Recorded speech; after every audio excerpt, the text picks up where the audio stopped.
Kenya's National Transport and Safety Authority has introduced a new traffic fines management system listing 35 offences and their respective fines. Offences range from driver misconduct, like using mobile phones while driving, speeding, not observing traffic rules, using unroadworthy vehicles, to even not being a qualified driver. Fines range from $4 to $80. By digitizing the process, issuing an electronic ticket via devices that detect these offences, and use of our mobile app and linking directly to the offender's record, we remove the human negotiation.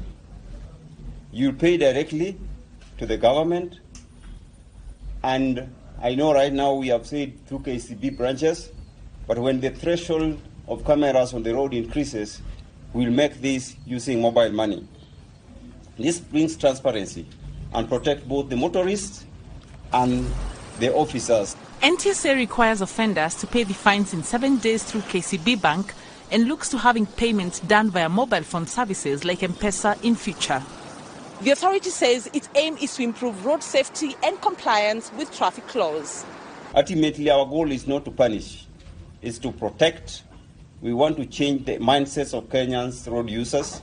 We want you to see traffic laws not as an obstacle to your destination, but as a life-saving protocol. The move has sparked mixed reactions amongst motorists. You know, it's a double-edged sword. On one end, it tries to curb on the speed, which is a good thing. But on the other end, the fines are a bit heavy on Kenyans, especially now where the economic is a bit tough. There is no money. So again, when you are given another charge to pay for, it becomes a bit difficult. These new fines by the government will be a big challenge to us who use roads daily, because this is how we earn our income. It will also cause problems with our employers. It will obviously lead to unemployment. The rollout follows President William Ruto's directive to install smart cameras in major towns around the country. Wanja Mungai, CGTN, Nairobi, Kenya.